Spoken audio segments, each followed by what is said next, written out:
Last week I was working with somebody. They had a big window behind them, bright light coming through it. So when I looked at him, it was essentially, he was just a silhouette. I couldn't see his face at all. So what you want to aim to do, move things around so that you've got lights in front of you. I mean, I'm lucky here, I've got windows. I've actually got a little LED light I use as well, just slightly off to one side. It just looks more impressive when you do that. Because what you really want to do is try and create, your own little home studio where it's all set up so you can just get onto it, work easily, and it's more impressive. Now, the other day I was working with somebody, they had a laptop down at their desk, they were looking down at their laptop, and I was looking up their nose. It didn't look very impressive. Best practice, try and lift up your camera so it's running at about eye level. It just tends to look more impressive that way. Similarly, when you're thinking about your relationship between you and the camera, there's a really simple trick, and that's to look at the camera whenever you're speaking. And this is particularly important at the end of sentences. If you can do this, looking at the camera, because I know the temptation is always to look down at the screens of the people you're talking to, but if you can just get used to looking at that blue dot, making the right impression, it just looks so much more professional. I've got this bookcase. It's a little bit busy. But it's certainly better than some of the exercise bikes, junk rooms and other things I've been looking at in the last few days. For example, one thing I do when I'm on a Zoom call, I might do sometimes, is use the virtual background or the blurry background. It can look that little bit more impressive. Frame yourself properly so that if you get your eyes so they're about a third of the way up the screen, it tends to look good. Not too close, not too far back, all of that together.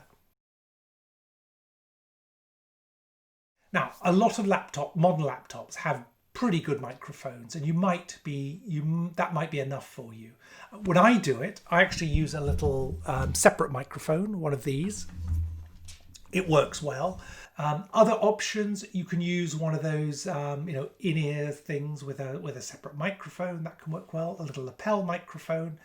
Something to avoid are those, I call them aircraft pilot type things, big over the ear cans with a thing like that, and they clip the sound a lot. They're great for very, very noisy environments, but they're not very impressive when you're on a call like this. So only use those if you're really struggling in a very, very noisy environment.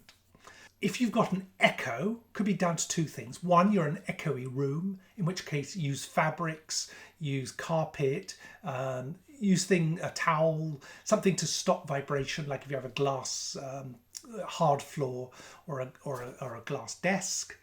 And the other thing is if you have external speakers that play back, that can cause a bit of feedback and a bit of echo. So a couple of things to think about there.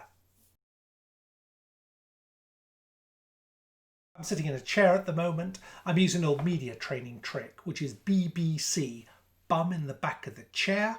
That enables me to sit forward. I can use my hands when I'm speaking. I can be quite animated. And as a rule of thumb, you want to be that little bit more animated than usual to look impressive. Avoid anything very, very dark. Avoid anything white.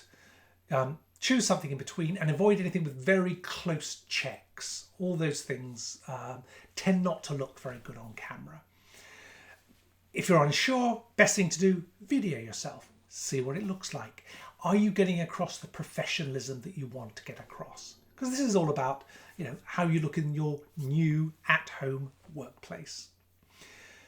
So once you've got camera, eye contact, lighting, background, sound, and what you wear right, all of those things together will really help you make that impact that you want to make.